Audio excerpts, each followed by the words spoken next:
In tonight's safety alert, they're a small item causing big concerns among doctors and parents.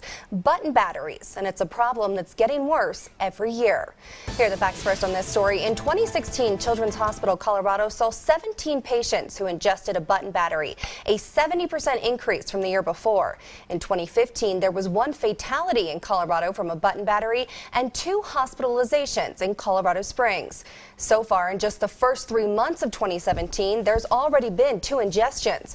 Luckily, both of those patients survived. We spoke with a family who's lived through this nightmare and wants to warn others that it's not to be taken lightly.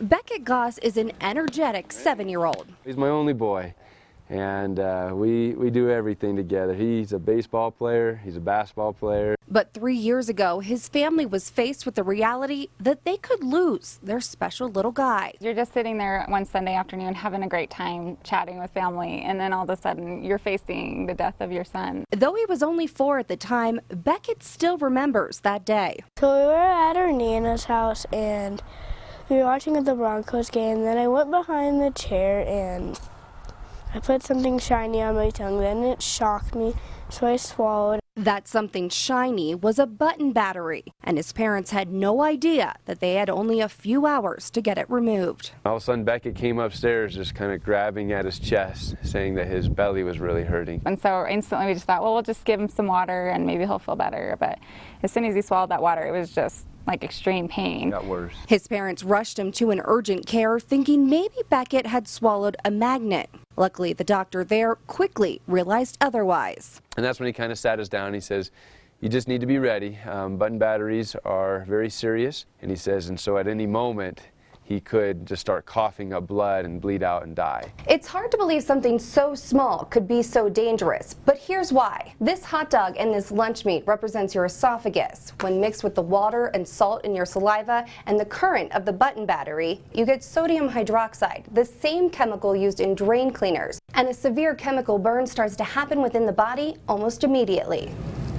If a button battery sits in your esophagus, the injury can begin as quickly as 30 minutes, and within hours it can have burned all the way through your esophagus. Doctors say there's only about a 2-hour window before serious damage occurs. Very dangerous, very quick. And if the battery has time to burn through the esophagus and back towards the heart, the child can bleed to death within seconds. The tissue just falls apart, and then you can have just sudden bleeding and death.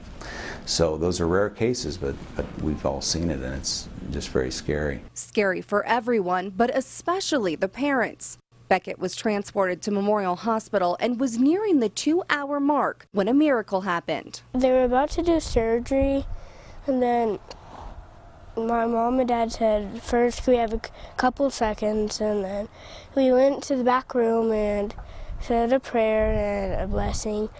And then right when they started to wheel me up, I shot up and threw it up, and it landed right in the middle of my chest. Brandon and Tina thought their nightmare was over, but the doctor said they still needed to do a scope and later returned with more bad news. And the doctor comes in with just this very somber face on. There was 2 ulcers on his esophagus, and that the reason that this is pretty concerning is that a fistula can form back to where the aorta is right there, and it again can cause that bleeding out, and really at a moment's notice. Beckett had to be transported to the Children's Hospital in Denver and monitored for 5 days. We have seen death up to 18 days after injury, so we really we follow them very closely for at least a month, partially inpatient, partially outpatient, to make sure that they're safe. Eventually, Beckett was sent home and quickly returned to his spunky self, something his parents are thankful for every day.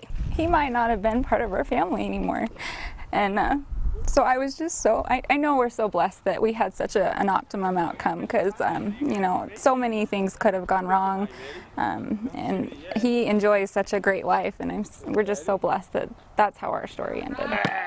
But that's not how all the stories end, which is why Beckett's parents and Beckett want to share this message. Stay away from button batteries. Very important message. Oh my goodness, okay. And we have the hot dogs from earlier, and I want to show you this so you can see. We just kind of left them in there after our experiment. So this is about 7 hours later, and you can just see the acid the damage that it's done. Here's the lunch meat one, and just imagine that is the inside of your throat. So it gets very serious very quickly. So definitely not something to be taken lightly. And coming up tonight at 10, why doctors say there's not enough awareness about button batteries in the home or even in the medical field. If any of these are in my house, I want them out yesterday. Yes, go home, check your drawers. They're not something to be forgotten. Definitely. Thank you so much, Abby.